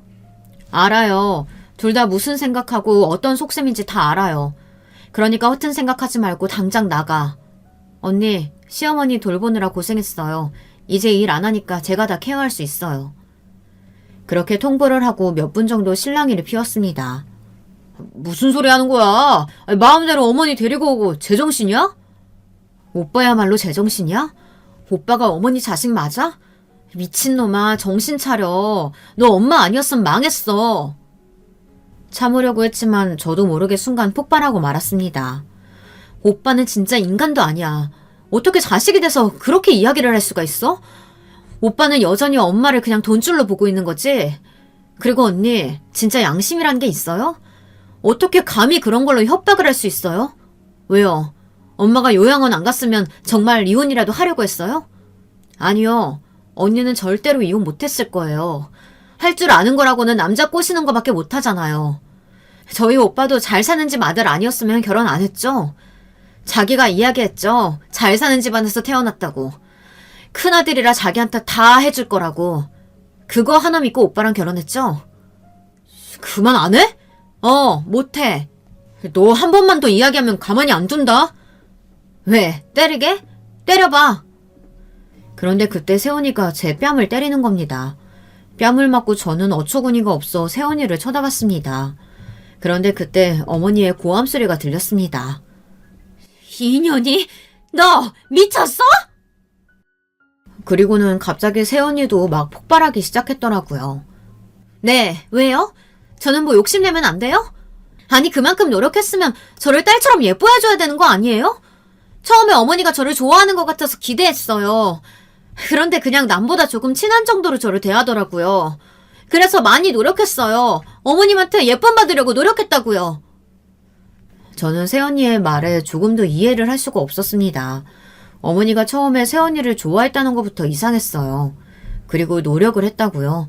매번 눈치 없이 행동하고 아무것도 하지 않아 어머니가 하나부터 열까지 다 알려줬고 그마저도 하지 않아서 포기했는데 노력을 했다고 하니 할 말이 없었습니다. 그냥 이 사람과 대화를 하면 안 되겠구나 생각했어요. 어떻게 이런 사람이 우리 집에 왔는지, 오빠라는 사람은 왜 나타나서 이렇게 우리 집을 어지럽히는지 원망스러웠습니다. 뭐냐, 그렇게 노력을 했어? 너는 그저 나를 요양원으로 보내려고 노력했겠지? 그 말과 함께 어머니는 새언니의 뺨을 때렸습니다. 그래, 그만두마. 그럼 이제 나가주겠니? 앞으로 나한테 있어서 자식은 2명뿐이다. 서로 없는 사람인 척 생각하면서 살자꾸나. 내가 준 돈들은 갚지 않아도 되니 빨리 짐 싸서 나가라. 네가 그렇게 사랑하는 너희 마누라랑 네 자식이랑 같이 알콩달콩 예쁘게 살고 다시는 찾아오지 마라. 그렇게 큰오빠네는 집에서 쫓겨났습니다. 물론 조용히 떠나지는 않았어요. 절대 못 나간다고 소리소리를 쳤습니다. 그런데 어느 날 갑자기 새언니가 저와 어머니에게 사과를 하더니 집을 나가겠다고 하더라고요. 웬일로 조용히 나가나 싶었는데 알고 보니 어머니가 새언니한테 한 소리해서 나간 거라고 하더라고요. 도대체 무슨 소리를 했길래 조용히 나갔나 싶었는데 참나 어머니의 말을 듣고도 화가 너무 나더라고요. 왜 그 말을 이제야 했는지 이해가 되지 않더라고요. 제게 왜 이야기하지 않았느냐고 화를 냈습니다. 어머니는 그래도 비밀인데 어떻게든 지키려고 노력을 했다고 하더라고요. 알고 보니 어머니가 치매 연기를 하면서까지 새언니를 욕하고 때린 이유가 그 이유 말고 또 있더라고요. 새언니가 어머니가 정말로 정신이 오락가락 하는 줄 알고 매번 어머니에게 도대체 언제 죽을 거냐고 이야기를 했다고 하더라고요. 물론 이 사실은 큰오빠도 모르고 있다고 했습니다. 큰오빠가 없을 때마다 그렇게 이야기했다고 했으니까요. 말이 정말 심하지 않나요? 언제 죽을 거냐니 아무리 정신이 오락가락 한다고 해도 그런 말은 좀 아니지 않아요? 만약 떠나기 전에 그 소리를 들었다면 저는 눈이 뒤집혀서 입이 터지도록 때렸을 겁니다. 그리고 새언니가 떠나고 나서야 밝혀진 새언니의 비밀은 상상하지도 못한 비밀이었어요. 새언니의 딸의 친부가 누군지 모른다는 겁니다. 새언니가 외국에서 살았다고 했잖아요. 그때 부모님의 이혼으로 굉장히 힘들어했다고 했습니다. 외국이라 친구도 없어 외로워서 이 남자 저 남자 만나고 다녔다고 했답니다. 그때 아이가 생겼다고 하더라고요. 어떻게 알았대? 뭐 뒷조사라도 했어? 새언니가 술에 취했을 때 어머니에게 이야기를 했다고 합니다. 그 말을 듣고 어머니는 화가 나기는 했지만 차마 화낼 건 아니라고 생각했어요. 얼마나 외로웠으면 그랬나 싶어 짠하게 느껴졌다고 하더라고요. 그리고 저와 비슷할 것 같다고 느껴서 그냥 묻어두기로 했다고 했어요. 그런데 점점 도가 지나치니 어쩔 수 없이 모든 비밀을 알고 있다고 새언니에게 이야기를 했고 그게 먹혔는지 새언니는 큰오빠에게 말하지 말아달라며 조용히 나가겠다고 이야기를 했다고 했습니다. 이게 무슨 막장 드라마인지는 모르겠지만 그렇게 끝이 났어요. 처음부터 끝까지 큰오빠네는 충격을 안겨주고 갔습니다. 그리고 다시는 마주치지 말기를 빌었어요. 언제 그랬냐는 듯이 저희 집안 분위기는 다시 평화로워졌습니다. 물론 중간에 큰오빠가 저와 작은오빠한테 전화해 돈을 빌려달라고 하기는 했지만요. 몇 년 만에 저희는 편안함을 느낄 수 있었죠. 하지만 그 평안함도 잠시 어머니의 건강은 안 좋아졌습니다. 그래도 다행히 치매는 그리 심해지지는 않았어요. 가끔 밥을 먹었는지 잊기는 했지만 여전히 유쾌하고 재미있는 어머니였습니다. 그런데 안 좋은 소식이 들려왔습니다. 시아버지께서 돌아가셨죠. 나이가 들다 보니 부모님 장례식을 가는 경우가 잦아지더라고요. 제가 나이를 먹는 것보다 더 서글펐어요. 어머니는 이렇게 말씀하셨습니다. 오래 살면 뭐하나. 밥 좀 더 먹고 화장실 좀 몇 번 더 가고 그러는 거지. 아유, 오래 살아봤자 아무 소용없다. 어느 순간부터 어머니는 그런 말을 달고 살았습니다. 그래, 그럼 밥 더 먹고 화장실 더 몇 번 가면 되겠네. 어머니와 오래오래 살고 싶은 마음뿐이었어요. 아, 죄송합니다. 마지막으로 가면 갈수록 조금 무거워졌네요. 어머니를 생각하면 요즘 마음이 조금 심란하더라고요. 지금은 그저 어머니가 더 나빠지지 않고 오래 사셨으면 하는 마음으로 많은 시간을 보내려고 노력 중입니다. 이래저래 제 인생에 있어서 큰 사건들을 적어봤는데요. 저와 비슷한 경험을 하신 분이 있으실까요? 가족이 힘이 될 때도 있지만 그만큼 독이 될 때도 있죠. 그래도 믿고 싶은 게 가족이니 참 가족이라는 게 대단하다는 생각이 드네요. 요즘은 이런 생각이 듭니다. 새어머니에게 화가 난 것보다 오빠에게 화가 너무 많이 났지만 아들에게는 차마 때리고 욕할 수가 없어 새언니를 더 욕했던 건 아닌가 하는 생각이 들더라고요. 어찌 보면 새언니가 좀 불쌍한 것도 같지만 그래도 말은 좀 너무 심했죠. 그렇죠. 저희 어머니가 겪은 이야기다 보니 솔직히 객관적으로 바라보기가 쉽지 않네요. 여러분이 보시기에는 어떤지 꼭 말씀을 해주시면 좋겠네요. 그럼 이만 여기서 이야기를 마무리 짓도록 하겠습니다. 다들 건강하시고 행복하게 살았으면 좋겠네요. 이야기 들어주셔서 감사합니다. 모두 기운 넘치는 하루 보내세요. 여러분, 두 번째 사연 시작하기 전에 좋아요, 구독 꼭 눌러주실 거죠? 그럼 두 번째 사연 바로 시작합니다. 안녕하세요. 저는 평범한 중년 여성인데요. 제가 마음속에 담아둔 얘기를 꺼내보고 싶어서 사연 신청의 문을 두드리게 됐어요. 돌아가신 저희 엄마 얘기를 먼저 해도 될까요? 외갓집이 상당히 잘 사는 편이었어요. 동네 일대에서 외갓집만 집이 번듯했고 사시사철 때마다 입을 옷이 넉넉했으며 가족들이 잘 씻고 다녔고 사진기를 보유하고 있었다는 이야기 엄마를 통해 자주 들었었죠. 비율도 딱 맞게 이남이녀였던 외갓집 사남매 중에서 엄마는 셋째였어요. 그리고 자라면서 심적으로 힘들고 괴로운 순간들이 많았다고 하셨죠. 기가 세고 대체로 무신경한 외갓집 식구들과 타고나기를 감수성이 섬세하고 감성적이었던 엄마는 마치 물과 기름처럼 섞이지 못했다고 하네요. 제가 보기에도 외삼촌들, 이모들과 엄마는 결이 달라서 남매끼리 분위기가 참 다르네라고 어렸을 때도 느꼈던 것 같아요. 외할머니의 바로 아랫동생인 이모할머니가 딱 엄마 같은 성향이셨는데 유전이 이쪽으로 흘렀나 봅니다. 외갓집 식구들과 엄마의 첨예한 갈등이 수면 위로 드러나는 사건이 생겼었다고 하는데요. 그건 바로 엄마가 20살 때 만난 첫사랑 때문이었어요. 엄마는 당시 5살 위의 어떤 청년을 보고 한눈에 반한 뒤로 사랑을 키워갔었대요. 그 사람과 있으면 몸과 마음이 가벼워지는 기분이 들었고 진정한 자유를 마주한 듯한 짜릿함과 해방감을 느꼈었다고 하셨죠. 수개월째 연애 중이었음을 집안에 들켰을 때 엄마는 꾸중을 들으셨죠. 어떤 놈팡인진 모르겠지만 계집애가 함부로 나다니면서 경고망동하는 건 썩 보기 좋지 않아. 남들의 입방아에 얼마나 오르내리고 싶어서 이러는 거야? 집안 망신시키지 말고 적당한 선에서 헤어져. 놈팡이 아니에요. 제가 진심을 다해 좋아하는 사람이에요. 사랑이라는 이름을 붙일 수 있는 상대는 그 사람뿐이라고요. 천지분간 못하고 별지랄을 다 하는구나. 혈기에 휩쓸린 걸 두고 진심 우는 꼬라지라니. 좋은 말로 할 때 헤어져라. 집에서 쫓겨나고 싶지 않으면. 외할머니께서 호통을 치시고 계실 때 외할아버지께서는 가만히 담배를 피우시며 엄마를 쳐다보셨다고 하던데 엄마 입장에서는 아무 말씀 않고 있는 외할아버지 쪽이 더 무서우셨다고 하네요. 드센 가족들 사이에서 늘 주눅이 들어 자라오셨던 엄마였기에 차마 대놓고 반항하진 못하셨으며 겉으로는 곧 헤어지겠다 말을 해놓고 실상은 연애를 이어갔지요. 그랬다가 몇 주 후에 걸렸대요. 데이트를 하고 있었던 현장을 외삼촌이 직접 봐버리신 거예요. 엄마의 표현에 따르자면 외삼촌은 건수 잡았다는 듯이 잔뜩 신이 나셔서 외할머니께 다 고했다고 하더군요. 불같이 화를 내시는 외할머니 앞에서 엄마는 당장 결혼하고 싶을 만큼 그 감정이 깊고 진심이라며 용기를 내어 말씀하셨다죠. 그랬다가 더 큰 원망만 들으셨지만요. 그 놈팡이를 아직도 만나고 있었어? 정신 나간 집구석에서 자란 그 놈을? 애비는 죽었는지 집을 나갔는지 잊지도 않고 애미는 시장 귀퉁이에서 기껏 나물거리나 팔고 있고 누이는 30 다 되어가도록 시집도 못 간 노처녀. 몸이 아파서 하는 일도 없다는 되먹지 못한 집안의 아들놈 따위를 결혼 같은 소리를 입에 올리다니 머리가 어떻게 돼버린 게로구나. 엄마는 차라리 집을 나가서 살겠다며 맞서셨고 외숙모한테 뺨을 수차례 맞으셨대요.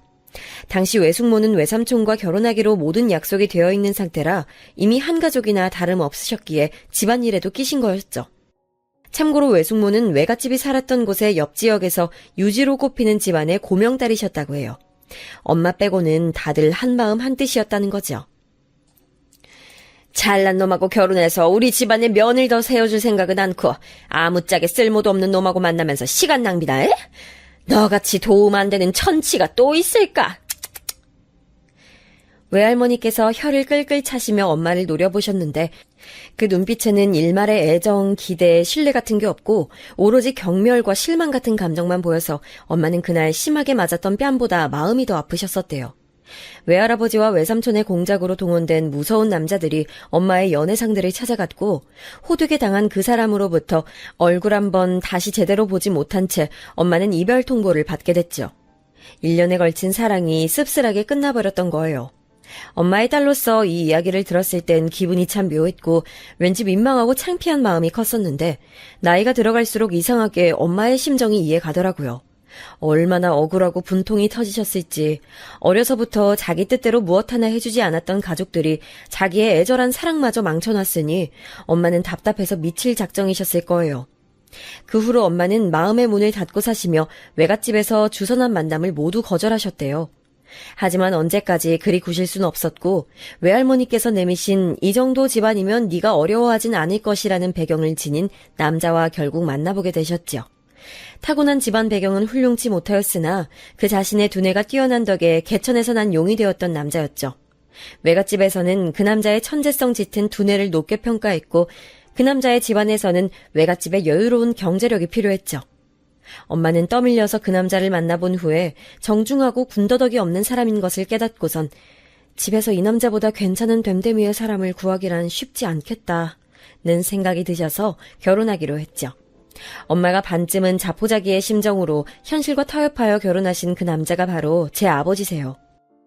이젠 뭐가 돼도 다 상관없다는 식으로 결혼하신 엄마, 안정적이고 단란한 가정을 꾸리고 싶으셨던 아버지, 두 분의 동상이몽 아래서 남매가 태어났어요. 저는 위로 오빠가 하나 있습니다. 외모는 엄마를 쏙 빼닮았는데 성격이며 모든 것이 어렸을 때부터 아버지와 판박이었어요. 아버지는 저희 남매의 유년기부터 무척 바쁘신 분이었거든요. 집안의 모든 걸 관장하시는 분은 엄마였어요. 그렇다면 저희 남매의 모든 것은 엄마로부터 와야 옳았습니다. 그러나 오빠는 지적이며 정적이며 합리주의자인 아버지를 소름 끼칠 만큼 닮아갔어요. 유전자에 그게 새겨져 있었나 봐요. 어렸을 적 집이 유복한 편이었기 때문에 저희 남매는 필요한 교육을 다 받을 수 있었지만 그와 별개로 엄마가 공부머리가 좋으신 분은 결코 아니었기 때문에 직접 뭘 지도해 주신 적은 없었어요. 돌이켜보니까 단 한 차례도 없었네요. 그렇기에 확실히 어딘가 구멍이 뚫려 있는 교육 환경이었으나 오빠는 공부라든지 그 외의 것들에서도 똑똑한 면모를 금세 드러내기 시작했죠.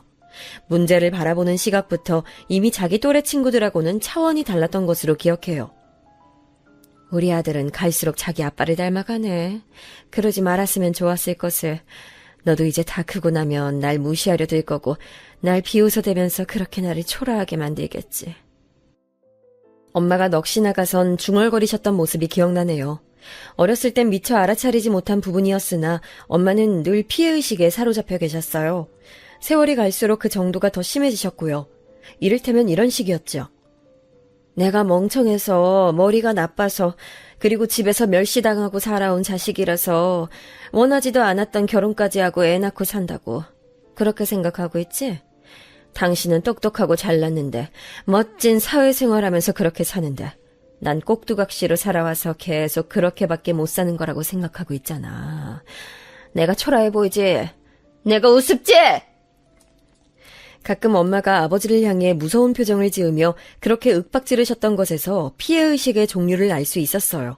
저희 남매가 봐왔던 아버지는 그렇게 구신 적도 없었고 그렇게 구실 분도 아니었건만 엄마는 망상과도 같은 생각에 사로잡혀 계셨어요. 지금 생각해보면 그건 마음의 병이었을 거예요. 엄마는 참 안타까웠던 인생의 주인공이었으나 저는 어렸기에 그저 엄마를 보면 좋기도 하고 무섭기도 하고 그런 원초적인 감정을 느끼는 것에 더욱 충실하였으며 아픔을 이해한다거나 공감하지 못했어요. 그리고 엄마는 명백하게도 저를 별로 안 좋아하셨거든요. 그래서 저는 꽤나 유복했던 집안 환경에도 불구하고 자신감 부족하고 자존감 역시도 부족한 사람으로 성장해 갔나 봅니다. 엄마가 저를 왜 안 좋아하셨냐고요? 아들과 딸을 차별하는 그런 부모는 아니셨어요. 보다 근본적인 문제가 저한테 있었거든요. 넌 왜 이렇게 네 아빠를 빼다 박았니? 넌 도대체가 정의한가? 내 배로 나왔다는 게 가끔 믿어지지가 않아. 내 유전자는 어디로 가고 네 아빠 유전자만 골라받아서 그렇게 생겨 먹은 거야? 술을 드실 때면 엄마는 저를 더욱 보기 싫어하셨어요. 제가 봐도 부정할 수 없을 만큼 저는 아빠와 외모가 너무나도 닮아 있었네요. 제가 커갈수록 더욱 아빠의 인상이 느껴진다면서 엄마는 진저리를 치셨죠. 전 엄마에게 그럴 때마다 사실은 드리고 싶었던 말씀이 있었어요. 엄마의 유전자는 저에게 있는 것이 맞다는 사실을 말이에요. 제가 외모는 아빠를 닮았지만 내적인 것들은 엄마와 판박이었거든요. 아빠랑 외모가 붕어빵이었으나 어딘가 예민한 기질, 유약한 성정, 풍부한 감수성, 실리보단 이상을 쫓고 앉아서 하는 공부에는 큰 재능이 없으나 예술 분야에 관심이 많다는 특징. 이런 것들을 엄마를 닮아서 타고났거든요. 전 그래서 자라는 동안 너무 서러웠고 억울했어요. 엄마를 진짜로 닮은 사람이 저라는 것을 스스로 알고 있었기에 복장이 터졌던 것 같아요. 하지만 더 크고 나서는 자연스레 깨닫게 됐어요. 사실 엄마가 그 사실을 모르실 수는 없었다는 것을 말입니다. 다 알고 계셨던 거예요. 제가 엄마 당신을 너무나도 닮아 있는 딸인 것을요. 그렇기에 저를 보는 게 힘드셨을 테지요. 엄마는 자기 혐오가 강하신 분이었기 때문에 마치 당신의 거울 같은 수준으로 동일한 성향, 성격을 지닌 저를 보면서 괴로우셨던 거예요. 어른이 되고 나서야 엄마의 입장이며 생각이 보이더군요. 그러나 엄마는 제가 어른이 되기 전에 저희 가족의 곁을 떠나가셨어요. 우선 이혼을 하셨죠. 이혼도 그냥 이뤄진 게 아니었어요. 그 이전에 사건이 있었는데 그건 바로 외갓집의 가세가 확 기울었다는 것입니다. 늘 부유하게 살았던 집안이었건만 잘못된 투자 사기 사건에 휘말려서 한마디로 패가망신을 당하고 말았어요.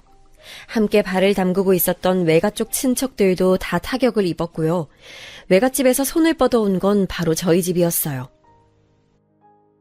탄탄대로를 달리고 있는 우리 사위, 그렇게 마음 놓고 길 닦을 수 있도록 도움 줬던 게 우리 집안임을 잊진 않았겠지? 설마 아니 은혜를 저버리는 그런 금수만도 못한 놈은 아닐 거라고 믿어. 그래서 말인데 도와줄 수 있을까? 우리 사위가 돈 좀 땡겨줬으면 하는데.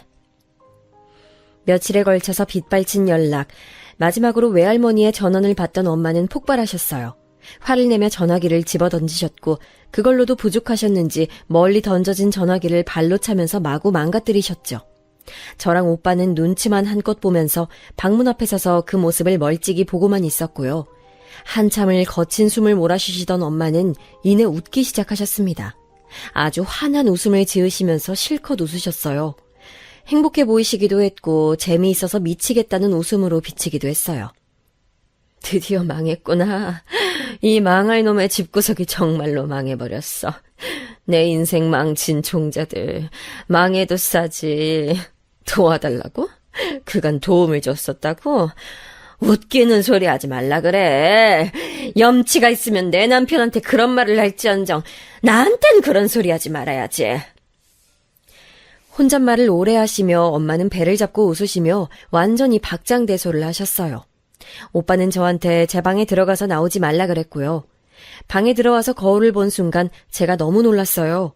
제 얼굴이 완전히 공포에 질린 얼굴이었더라고요. 그래서 오빠가 저를 방에 넣어버린 것이었겠죠. 어렸을 땐 공포괴담 같은 게 유행하고 또 유명했잖아요. 저 역시도 그런 걸 많이 접해본 학생이었으나 그날 본 엄마의 모습만큼 무섭진 않았던 것 같아요. 괴담을 실감나게 전하기로 소문났던 학급 친구가 전해준 귀신 얘기보다도 자기 집안이 망했다는 것에 배 잡고 웃으시는 엄마의 모습이 더 무서웠어요. 엄마가 이혼을 준비하신 건 그때부터였다고 생각을 해요. 외갓집이 망해버린 그 시점이 엄마로서는 신호탄으로 느껴지셨나 봐요. 한동안 난리도 아니었네요. 엄마는 아버지에게 이혼을 종용하셨고 아버지는 어떻게 이혼 같은 무거운 이야기를 함부로 꺼내냐며 딱 자르셨어요. 하지만 엄마에겐 무기가 있었으니 그건 바로 다름 아닌 외갓집이었죠. 나랑 이혼하면 더 이상 처가한테 안 시달려도 돼. 그놈의 은혜 갚으란 얘기, 돈 내놓으란 얘기 귀찮게도 안 들어도 된다고. 당신 바쁜 사람이잖아. 늘 피곤한 사람이잖아. 가뜩이나 할 거 많은 사람이 처가한테 시달리는 거 너무 싫지 않았어? 나랑 이혼하면 이제 거기랑은 접점 없는 거야. 접점이 없다니. 우리한텐 애들이 있잖아. 장인어른 장모님께는 우리 애들이 당신들 손자 손녀야. 잊었어?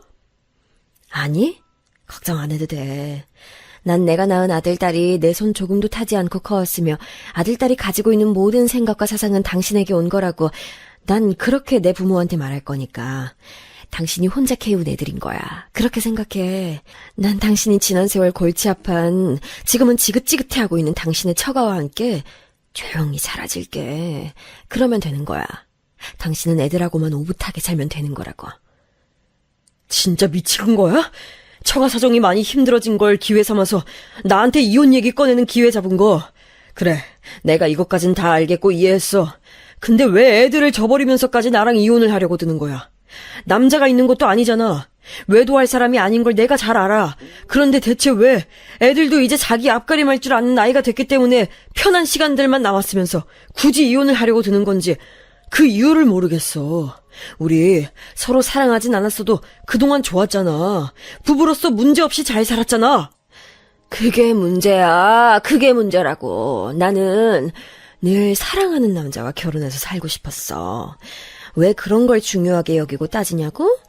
난 사람 자체가 그런 여자야. 그런 걸 목숨만큼 중요하게 여기고 따지고 드는 여자라고. 왜 이혼을 하고 싶어 하냐고? 지금은 너무 늦어버린 것 같은데 왜 그럼에도 이혼을 내가 원하냐고? 자유롭고 싶으니까. 내가 내 의지로, 내 의사로 중요한 결정이란 걸 해보고 싶으니까. 당신, 날 불쌍하게 여긴 적이 단 한 번이라도 있다면 나랑 이혼해줘. 난 당신이 허락하지 않으면 이혼이란 것도 마음대로 못해. 알잖아. 이런 내가 조금이라도 가엾게 느껴진다면 이혼해주라. 제발 부탁이야. 아버지는 오빠랑 저를 내세우시며 엄마를 설득하려 애쓰셨지만 엄마는 고개를 끝내 저으셨어요. 자식들의 눈에 밟히지도 않냐는 아버지의 말씀엔 희미하게 웃어 보이셨죠. 자식들을 사랑하긴 하지만 자유라는 달콤함이 너무 큰 유혹이라고 답하셨고요. 그로부터 얼마 지나지 않았을 때 두 분의 이혼이 결정됐어요. 아버지께서는 오빠와 저를 앞에 앉혀두시곤 미안하다며 사과하셨습니다. 오빠는 덤덤한 목소리로 괜찮다고 대답했는데 저는 입을 떼는 순간 울음이 터져나와서 아무 말도 못했어요.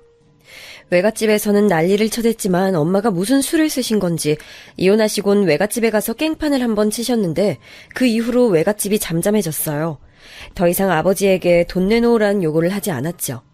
과연 엄마가 당신의 친정 식구들을 향해 어떤 말씀을 하셨길래 그렇게 됐던 것인지 추측은 하지만 그 상황을 정확히 모르기 때문에 지금까지도 궁금한 부분이에요. 돌이켜보면 굳이 기억하려 애쓰지 않아도 유난히 선명한 장면들이 인생 속에서는 존재하는데요. 저는 엄마와의 일상들이 주로 그러하답니다. 제가 9살 때였나? 엄마가 두통이 심하시다며 소파에 누워 계셨는데 그 모습을 보고 제가 대신 집안 청소를 했거든요. 아주 열심히 했던 것으로 기억이 나요. 왠지 땀을 뻘뻘 흘렸던 것도 같고요. 그런데 몇 시간 후 소파에서 일어나신 엄마가 제가 청소한 현장을 보고서는 화를 내셨어요. 할 거면 제대로 해놓든가. 왜 2번씩 손이 가게 만드니? 그럼 결국 모두가 피곤하고 힘들어지는 걸 넌 몰라? 도대체 넌 왜 그렇게 대가리가 안 돌아가? 왜 항상 어설프고 볼품이 없냔 말이야. 생긴 건 지 아빠 빼다 박았으면서 왜 이런 거에 돌아가는 머리만 나를 닮아서는. 한참 크게 화를 내시다가 말끝을 흐리시더니 손에 얼굴을 묻고서는 소파에 가만히 앉아 계셨어요. 전 편찮으신 엄마를 더욱 힘들게 만들었다는 생각에 눈물이 났고요. 제가 울자 엄마는 제발 그렇게 나약하고 초라하게 굴지 말라고 중얼거리시며 저를 방으로 보내셨어요. 그때가 유독 선명한 기억으로 남은 건 저를 통해 엄마가 당신의 모습을 투영해보고 계셨다는 것을 알게 된 계기였기 때문일 거예요. 저에게 엄마라는 단어는 소리내어 불러보지 않아도 떠올리기만 해도 가슴에 사무치는 이름입니다. 너무 많은 것이 함축돼 있어서겠죠. 이혼을 하신 엄마는 집을 떠나셨고 그 소식은 아버지를 통해서 가끔 들을 수 있었어요. 떠나시기 전에 엄마는 오빠를 안아주셨으며 편지를 남겨주셨지만 저에게는 잠시 머리를 쓰다듬어 주시는 게 전부였어요. 그게 당시에는 너무 분했는데요. 시간이 지나서 회상을 해보니까 제 머리를 쓰다듬으실 때 그 손길이 덜덜 떨리고 있었고 표정은 이루 말할 수 없을 만큼 복잡해 보였죠. 그랬던 엄마한테 제가 먼저 손을 뻗고 인사를 건넸어야 했는데 부모라고 해서 어른이라고 해서 완벽하지 않다는 걸 전 몰랐기에 아까운 기회를 날려버렸죠. 이혼 이후 딱 5년이 지났을 때 엄마가 돌아가셨어요. 교통사고였습니다. 엄마에게 묻고 싶은 것이 많았는데 잘 지내셨는지, 자유를 만끽하셨는지, 그 첫사랑이었다는 분을 혹시 만나셨는지 궁금한 게 넘쳤는데 답을 줄 사람은 이미 없었어요. 오빠가 그러더군요. 엄마가 그때 이혼을 고집하셨던 이유는 외갓집으로부터 저희 남매를 지키고자 함이었다고요. 그거 듣고 나서 정신이 멍해졌던 것 같아요. 아버지가 눈물이 없는 분인 줄 알았어요. 우시는 걸 단 한 번도 본 적이 없었거든요. 근데 엄마의 죽음 앞에서 오열을 하셨습니다. 가슴을 주먹으로 치시며 통곡을 하셨어요. 보던 사람들이 감히 달랠 생각도 못한 채 모두 다 숨을 죽이고 가만히 지켜봤을 정도로요. 게다가 일 성과에 매달려 사셨던 분이었건만 모든 의욕을 잃으신 것처럼 구셨어요. 다 부질없고 소용없다면서 제가 처음 보는 공허한 눈빛을 하셨네요. 친가 쪽 친척들이 모두 아버지를 붙잡고 정신 차리고 기운내야 한다면서 난리도 아니었죠. 하지만 아버지를 다시 일으켜 세운 건 오빠였어요. 이렇게 무너져 계시는 모습 하늘에서 엄마가 보신다면 세상에서 가장 한심한 사람을 쳐다보는 눈빛으로 혀를 차실 게 분명하다고 그랬죠. 그 말을 듣고 아버지께서 슬픈 미소를 지으셨는데 그날 이후로 조금씩 기운을 차리시더니 다시 일상으로 돌아가셨어요. 전 그때 생각했죠. 이번에도 내가 한 건 없구나. 난 아무런 영향력도 행사할 수 없는 사람이고 그나마 오빠의 그늘에 편하게 가려져 사는 존재인 거야. 입맛이 그렇게 씁쓸할 수가 없었습니다. 엄마가 이혼하시기 전에 저에게만 몰래 해주시는 거라며 알려주셨던 당신의 과거 이야기. 저는 그걸 다 듣고도 아무런 행동을 취하지 않았죠. 들으면 듣는 걸로 그뿐이고 아무런 변화도 일으킬 수 없는 사람. 저는 제 자신이 무척 희미한 색을 가졌다고 생각했네요. 그 어떤 재미도 느끼지 못하고 다니고 있었던 대학 생활을 마무리할 때쯤 저에게 고백을 해온 상대가 있어서 잠시 연애를 했었어요. 정식으로 누군가와 교제해본 건 그때가 처음이었는데요. 당최 어떻게 굴어야 하는지 모르겠더라고요. 좋은데 불편했고 만나고 싶으면서도 만나고 싶지가 않았어요. 애매함만 간직했던 연애는 싱겁게 끝났죠. 저 같은 사람은 솔직한 감정을 앞세운 멋진 연애 따윈 꿈도 못 꾸겠구나 싶었네요. 그러다가 시간이 흘렀을 때 친하게 지냈던 어떤 언니의 주선으로 소개팅을 보게 됐어요. 키는 보통이고 얼굴이 무척 잘생겼다면서 그 언니가 별 호들갑을 다 떨었던 게 아직도 생생하네요. 저한테 많이 기대해도 좋다면서 온갖 바람을 다 넣었었거든요. 그런데 전 태어나서 그렇게 잘난 척하는 남자는 처음 봤어요.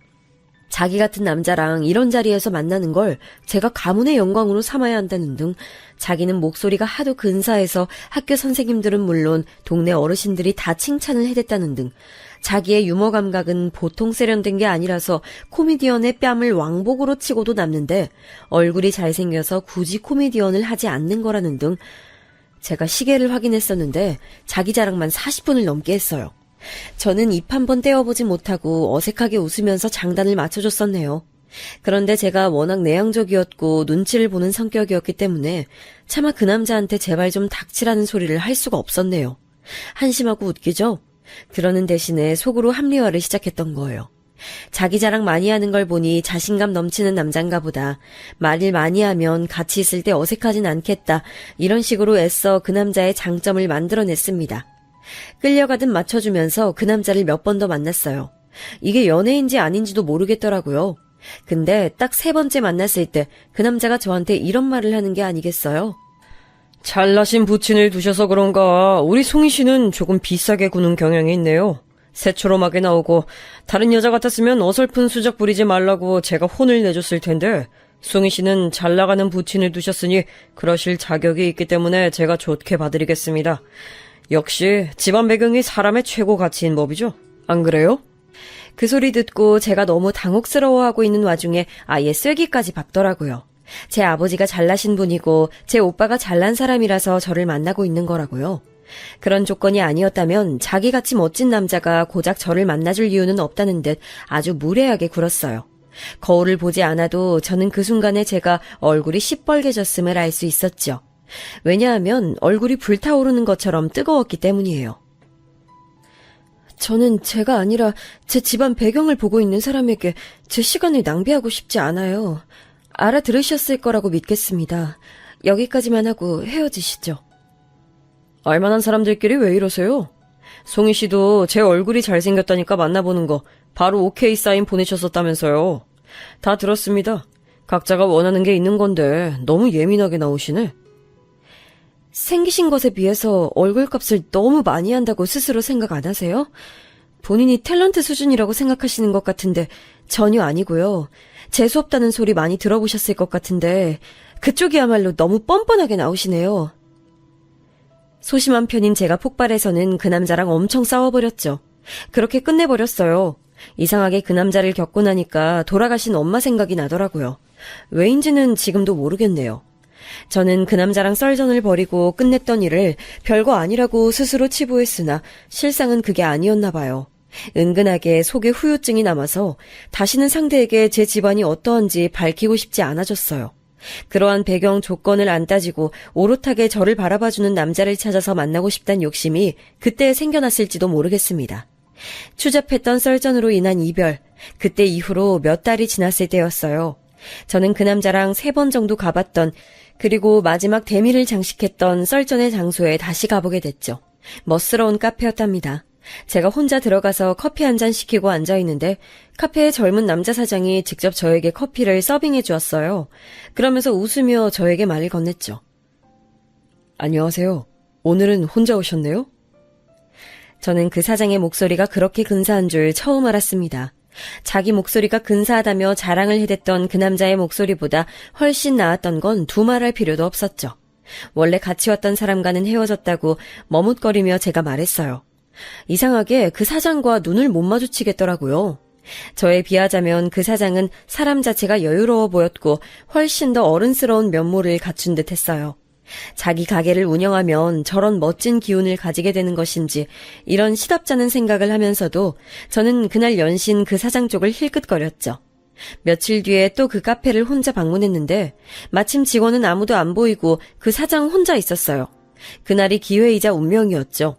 제가 그 사장과 둘이 마주 앉아서는 기나긴 대화를 나누었으니까요. 저는 이 카페에 함께 왔었던 그 남자가 얼마나 황당한 종자였는지를 얘기했고 그 사장은 이 카페를 운영하면서 겪었던 희로애락을 알려줬어요. 정말 즐겁더라고요. 생전 처음으로 저는 제가 가지고 싶은 것을 향해서 먼저 욕심을 드러내봤어요. 만나는 여자가 있냐고 그 사장에게 홧김에 용기 내서 물어버린 거예요. 없다고 대답하던 그 사장의 그때 그 열정적인 눈빛을 저는 그것에 제가 폭삭 늙는다 하여도 기억할 것임을 본능적으로 알았답니다. 제가 쟁취해낸 연애였기에 저는 그 사장과 만나면서 하루하루가 뿌듯했고 행복했어요. 그 사장은 유복한 환경에서 어려움 하나 없이 자라온 사람이었으나 부모님이 하도 엄격했기 때문에 조금은 억눌려서 살아온 측면이 있었어요. 왜 그렇게 부모님이 엄격하셨냐고 물었더니 자수성가를 이뤄내신 분들이었기에 항상 치열하고도 치밀하게 지내는 것이 습관으로 굳어지신 것 같다고 하더라고요. 그 사장은 3남매 중에서 막내 셋째였는데 위로 형 누나는 부모님의 욕심과 소망에 따라서 지독히도 열심히 살았고 결혼까지 집안에 도움되는 상대와 연달아 했다고 했어요. 사춘기 시절부터 집안의 경직된 분위기에 불만을 가지고 있었던 그 사장은 대학까지는 부모님의 뜻과 기대에 맞춰서 다녔지만 틀에 박힌 대로 살기 싫다는 생각이 너무 강해져서 대학 졸업 후에는 커피를 좋아하는 자기 취향에 따라 그 공부를 했고 카페를 차린 거였어요. 집안에서는 반대가 대단했대요. 하지만 워낙 카페를 운영하고 싶다는 그 사장의 뜻이 확고했기 때문에 부모님은 결국은 한 수 접어주셨다네요. 자기 사업에서 성공하는 것도 사내의 야망을 드러내는 한 수단이라고 하면서 부모님이 카페 차리는데 도움을 주신 거였죠. 저는 그 사장에게 저희 집안은 원래 돈이 좀 있었기 때문에 그 덕으로 어렵지 않게 살아왔단 정도로만 얘기를 했었네요. 좀 더 자세한 얘기를 하게 된 것은 그 사장과 결혼할 생각이 들고 나서부터였어요.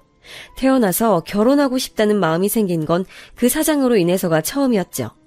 결혼하지 않았더라면 어떤 인생을 살았을지 궁금하다는 말을 입에 달고 사셨던 엄마를 보고 자랐어서 그런 건지 저는 결혼이 반드시 행복이란 단어와 동의어가 될 수 없다고 은연중에 생각을 해왔는데요. 그 사장을 만나면서는 결혼해서 가정을 꾸리고 재밌게 살아가는 제 모습을 자꾸만 상상해보게 됐어요. 저희 둘 다 결혼을 염두에 두게 된 이후로 얼마 안 지났을 때 그 사장이 몹시 난색을 표해왔어요. 그 집안에서 저를 결사 반대하기 때문이었죠. 심장이 철렁 내려앉았던 것 같아요. 설마 제가 반대를 당할 거라곤 예상해 본 적 없었거든요. 비록 제 직업이 너무 평범하고 크게 별 볼 일 없다는 건 알고 있었으나 집안의 재력이 받쳐주는 편이었으니 그것만 믿고 제가 너무 자신만만했나 봐요. 훨씬 재력가인 집안에서 보기에는 우리 집안이 보잘것없는 걸까? 그런데 그 정도 수준으로 재력이 따라준다면 굳이 상대 집안이 동급으로 재력이 뛰어나지 않아도 되는 거 아닌가? 이러나 저러나 부유하게 사는 데는 문제 없는데 정말 속상하네. 풀이 죽어있던 저는 자기가 어떻게든 집안의 반대를 꺾겠다는 그 사장에게 제가 그 부모님을 만나 뵙고 싶다며 용감한 부탁을 해봤어요. 제가 직접 설득을 드리겠다는 거였죠. 그 사장님은 절대로 그럴 필요 없다며 자기가 해결하겠다고 했으나 제 고집도 만만치 않았습니다. 결국 저는 따로 그 부모님을 뵙게 됐어요. 사실 그 사장과 함께 자리할 작정이었건만 그 부모님은 저만 혼자 따로 만났으면 한다는 뜻을 저에게 몰래 밝혀오셨고 그렇게 했죠. 대구로 제가 찾아뵀는데 정원이 딸린 단독주택이 저를 맞아줘서 초장부터 제가 기가 조금 죽었네요. 저는 막연히 모친 쪽이 장벽일 것이라 여겼으나 실제는 조금 달랐어요. 왠지 초조해 보이고 한숨을 내쉬며 저를 안쓰러운 눈빛으로 봐주신 어머님. 그 옆에는 무척 상반되게 저를 향해 불편한 심정을 드러내신 아버님이 계셨죠. 내 길게 말 안 하리다. 아가씨한테 우리 집 막내 녀석 허락 못합니다. 내 눈에 흙이 들어간데도 안 될 일이고 허락할 생각 추호도 없으니까 괜히 헛된 욕심 품지 말고 이쯤에서 두 사람 관계 정리하는 걸로 하십시다. 저기 아버님, 도대체 제 어디가 그렇게 마음에 안 드시는 건지 알려주시면 안 될까요? 다짜고짜 반대 의사만 밝히시니 제 입장에서는 마른 하늘에 날벼락 맞은 것 같고 당혹스러워서 눈물만 나오고 어찌할 바를 모르겠어요. 풋내기 감정 아니고 정말 진심을 담아서 사랑하고 있습니다.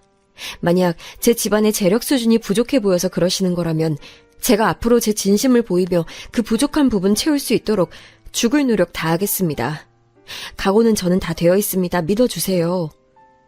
믿고 자시고가 아니라 이건 아가씨가 노력으로 해결할 수 있는 문제가 아니에요. 아가씨가 지닌 최대의 결점. 그건 죽었다 깨어나도 채울 수 있는 부분이 아니라고. 네? 그게 대체 어떤 건가요? 제 최대의 결점이라뇨? 막내 녀석이 말을 안 했구만. 내가 그 녀석 이럴 줄 알았어. 이것 보십시다, 아가씨. 나는 내가 두 눈 시퍼렇게 뜨고 있는 이상 우리 집안에 문제 있는 가정에서 자란 사람은 절대 안 데릴 겁니다. 아가씨는 모친이 안 계신다면서요? 제 얼굴에 핏기가 싹 가시는 게 스스로 느껴졌어요. 어렴풋이 머릿속을 스친 적이 있는 문제긴 했으나 단 한 번도 그걸 진짜 문제거리로 여긴 적 없었던 부분. 바로 제게 엄마가 안 계시기 때문에 제가 한부모 가정에서 자라났다는 사실이었습니다. 다름 아닌 바로 이것으로 제 발목이 잡힐 줄이야. 아버님께서 말씀하신 대로 이건 제가 어떻게 할 수 있는 부분이 아니었죠. 패배감에 가까운 무력감이 저를 휘감았고 제 입은 다물어져 버렸어요. 모친이 타계하셨다고는 하나 그 이전에 이혼 가정이었다면서요. 이걸 확실히 해뒀으면 해서 막내 녀석을 들들 볶았더니 실토하더군요. 아가씨의 부모님 사별로 헤어진 게 아니라 이혼이었다고. 그런 커다란 하자가 있는 집안에서 올곧은 정신머리로 자라났을 거라고 생각 안 합니다. 나를 두고 편협한 시각을 가진 꼬장꼬장한 노인네라고 욕을 해도 좋아요. 그렇지만 난 타협할 생각이 조금도 없습니다. 난 아가씨가 뭘 어떤 노력을 하든 간에 상관없이 아가씨 존재 자체에 거부감을 느끼는 거고 우리 집 막내 녀석하고 연애질을 계속하겠다고 하면 그건 말리지 않겠습니다만 내 며느리로는 죽었다 깨어나도 못 받아줍니다. 나 사업가입니다. 이날 이때까지 내 신념과 배짱 하나로 성공 가도를 달려온 사람이라고요. 아가씨는 나를 설득할 수가 없어요. 내가 왜 하자 있는 걸 받아줘야 합니까? 나는 그런 걸 두고 보는 어중이 떠중이 수준의 사업가가 아닙니다. 아가씨가 부디 현명한 사람이고 내 아들을 사랑하는 마음이 크다면 깔끔하고 깨끗하게 두 사람 관계를 정리해줬으면 합니다. 어차피 본인이 이 집안 며느리가 못 된다는 생각으로 설마 앙심을 품고서 부모 자식 간의 의의를 상하게 만들 작정은 아니겠지요. 아버님의 이어진 말씀까지 듣고서 고개를 떨군 제가 조용히 자리에서 일어났습니다. 여기까지라는 생각이 저절로 들더군요. 그 떨군 고개 그대로 두 분께 인사를 드린 후 밖으로 나와버렸죠. 그때 저를 어머님이 따라 나오셨어요. 너무 상처받지 말라면서 말씀을 주셨는데 표정에서 저를 향한 안쓰러움이 묻어나오고 있었습니다. 어머님을 보는데 희한하게도 웃음이 살짝 나오더라고요. 저도 모르게 씩 미소를 지었던 것 같아요. 그러자 어머님이 놀라신 눈빛이 되었고요. 제가 그때 웃음이 났던 건 엄마 생각이 나서 그랬어요. 유복한 가정 환경, 태어나서 뭐 하나 뜻대로 해온 게 없었고 결혼마저 집안의 뜻을 따라 했었던 사람. 바로 제 엄마가 그 순간 떠오르더라 이겁니다. 잘 가꿔진 정원을 가로질러 나가는 동안 저에게 슬픔은 없었어요. 그 사장에게는 제가 이별을 고했어요. 헤어질 수 없다면서 강경하게 나오길래 제가 그랬죠. 거스를 수 있는 게 있고 없는 게 있으며 뜻을 펼칠 수 있는 순간이 있고 없는 순간이 있다고요. 지금은 그 무엇도 따라주지 않는 때이기에 순리에 맞춰 우리는 헤어지게 되었다고 담담하게 말했습니다. 그 사장이 눈물을 훔치면서 했던 대답은 이러했죠. 제 말의 내용보다도 초연한 제 눈빛이 자기를 단념하게 만든다고요. 오랜 대화를 나눈 저희는 헤어졌어요. 미련이 안 남는다면 거짓이지만 어쨌든 깔끔한 마무리였다고 생각했네요. 만나는 남자 있다면서 결혼은 안 하기로 한 거냐고 마침 그 주말에 아버지께서 저에게 물어보시기에 고민하다가 저는 갑자기 솔직해지고 싶어서 다 말씀드려 버렸어요. 그랬구나. 네가 욕받구나.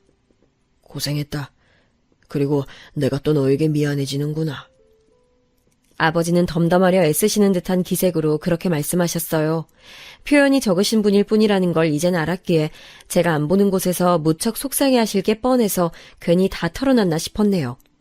그 후로 아버지도 오빠도 제게 자꾸만 남자를 소개시켜주려고 했어요. 거절을 이어나가다가 반년쯤 지났을 때 누구 한 사람 만나보긴 했는데요. 딱 100일 만나고 헤어졌네요. 좋기는 한데 설레진 않아서요. 연애가 꼭 설레야 하냐고 이해관계부터 맞아야 한다고 그 사람은 저를 답답해했는데 저는 꿈쩍도 안 했죠. 저는 암만 해도 엄마를 닮았더라고요. 실리가 안 보였고 감정만이 앞섰어요. 그 사장을 제가 좋아했던 것에는 재력가의 아들이라는 배경은 조금도 안 들어 있었으니까요. 다시 그런 사랑을 할 수 있을까 싶어서 씁쓸해하던 어느 날 놀라운 일이 벌어졌죠. 간식이랑 옷을 챙겨드리려고 아버지를 뵈러 갔을 때였어요. 제가 복도에서 누군가를 마주쳤는데 서로 동시에 고개를 갸웃했습니다. 몇 초 후에 둘 다 서로를 알아봤죠. 그 상대는 바로 그 사장의 어머님이셨어요. 어머나, 이렇게 또 만나네요? 여긴 어쩐 일이에요? 누구 병문안을 온 모양이죠? 아니요, 저 아버지 뵈러 왔어요. 아버지께서 여기 의사로 계셔서요. 그런데 실례지만 혹시 누가 아프세요? 근 1년 만에 뵙는 어머님이 무척 수척해 보이셨어요. 그리고 저는 순간적으로 그 사장이 병에 걸려 아픈 걸까봐 심장이 내려앉았고요. 어머님은 눈시울을 붉히셨고 저희는 자리를 옮겨서 대화를 나눴죠. 다행히 아픈 사람은 그 사장이 아니었지만 아버님께서 말기 암 투병 중이라고 했어요. 너무 늦게 암인 걸 알았대요. 어머님은 가슴을 치셨죠. 저랑 헤어지고 나서 그 사장은 아버님과 거의 절연을 했다고 합니다. 부자가 서로 고집을 피우며 지난 1년간 안 보고 살았는데 아버님의 말기암 소식에 그 사장이 너무 심적으로 괴로워했대요. 자기 때문인가 싶어서 죄책감이 든 거죠. 수술을 받아도 받지 않아도 시한부. 그러나 수술이 성공적으로 이뤄지면 여명은 그만큼 늘어날 거라고 했어요. 걱정은 많지만 그래도 대한민국 최고 명의로 꼽히는 선생님한테 수술받게 됐으니 그 양반이 인생을 치열하게 살며 재산 쌓아온 보람은 있네요. 눈물을 훔치시며 그렇게 말씀하시는 어머님께 제가 조심스레 그 선생님이 누구냐고 여쭈어봤죠.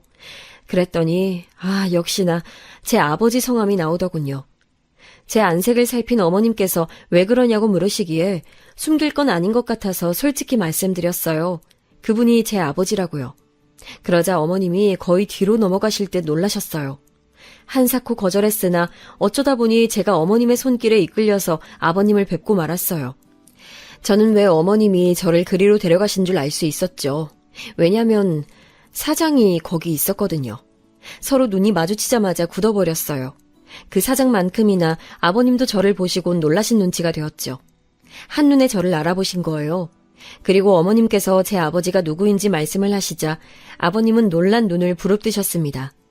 말씀을 잘 못하시는 상태였으나 눈빛으로 경악이 전달됐네요.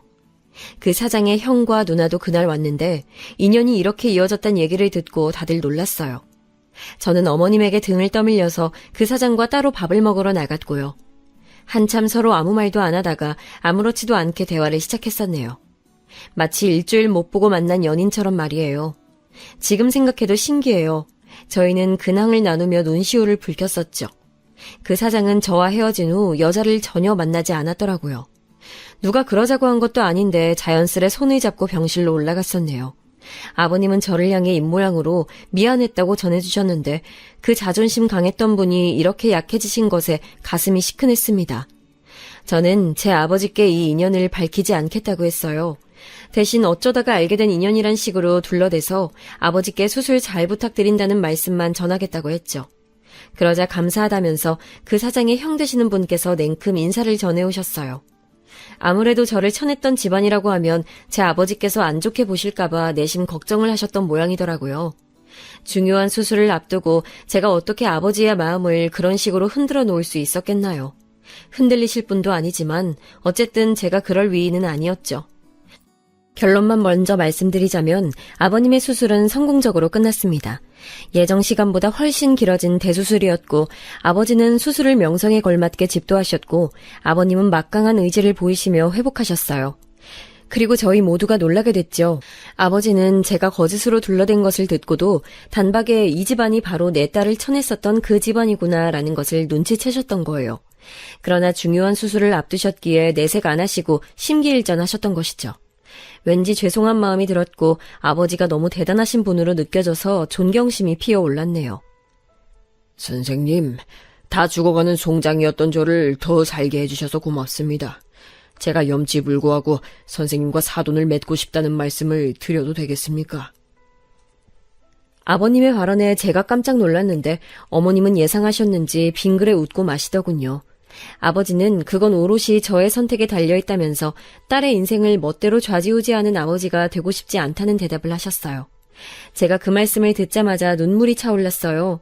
제가 결정지을 수 있는 운명이라는 것이 정말 멋지고 벅차게 느껴졌죠. 저는 과거의 일 때문에 아버님을 시험하거나 제가 우위에 설 작정은 전혀 없었어요.